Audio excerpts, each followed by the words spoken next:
Good day sa inyong tanan mga idol. Diri ta karon mga idol mag-harvest among silingan diri mga idol og kuan. Kining high-tech nila nga harvester nga mga machine mga idol. Makita nato diri og gi-plaster na nila. Mao ni kubuta mabra na ni. Mao ni ginagamit ton sa mga high-tech kay nga pang harvest og humay mga idol no. Ngani ilang pamaagi. Gikan sa kilid palibot-libot kuan nila. Kanto-kanto, palibutan nila kanto-kanto. Antod nga maabot sila sa tunga ganid ang pagka plaster sa ilahang pag-harvest. Mao na ni siya mga idol. Inana ni siya kilid ang tira niya. Ya diretso ni siya. Nay nagsaking sa kilid, nay nagsalod. Habang nagakuan siya, harvest siya, ginasegregate niya ang kuan, ang sagbot niya no, ang iyang mga dahon o iyang stem. Nya malahi day nang katong iyang kuan, katong iyang humay gyud niya. Mao ni siya ang estilo ron sa pag-harvest, paspas kayo. Dali ra kayo, 2,000 square meter ni siya. Kulang-kulang 1/4 hectare ang kuan gina-harvest niya karon. Dali ra kayo, mga wala ray 1 hour ni. Mga 30 minutes yata kapin. Ingon ani ka paspas ron ang ma-harvest. Samtalang kung garab ni, dugay kay ni. Dali ra kay ni mga idol, tanawan niyo idol hantod mahuman. Gwapo kay ilang estilo ron sa pag-harvest sa humay. Dulit na gini, dulit ni pagka na-timingan man pag gawas na ako mao ipag-harvest. So gidulit na to. Pag magsalod mga idol, hinahinay putog tahi tong isa sa sako mga idol. Ginatahi niya kay para ang capacity niya mamawag yung kadaggo no. Ang standard nila nga isa ka sako nila so mga 70 kilos na humay na siya. Pero pag kuha na limpyo na inig-imo nang ipagaling mulimpyo ra na siya 35 kilos to 38 kilos ang yang bugas na gyud. Tanggalon pa man tong tipasi. Mao na yang net niya nga kuan, net niya nga isa ka sako nga 70 kilos na humay.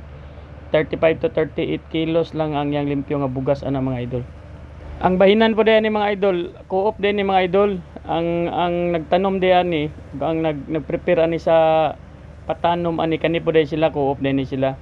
So ang abot sila mag-harvest gyapon sa pulo ka sako, isa ang katong tagiya sa machine, co-op man ang tagiya sa machine. Mao na bahin nila. Sa pulo ka sako, isa sila. So mao na sila bahinan. Ang tagiya sa humay ug ang tagiya sa lote mao na siyam ka sako. Bali 70 ka kilo nga humay pa na siya. Sa pulo ka sakong humay, isa ang bahin sa co-op ng kanang tagya ng kubuta. Ana ang bahinan nila mga idol. Watch out na lang mga idol, hantod mahuman. Gwapo kayo ni nga one video. Nami matunan na ni, gwapo ni siya nga plaster yun. Mao ni siya estilo sa pag-harvest. Dali ra kayo. Mas pila ka hektarya ipa-harvest nimo, di kaabot ang bidyadiya na.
Sa mo wala ka mo ka.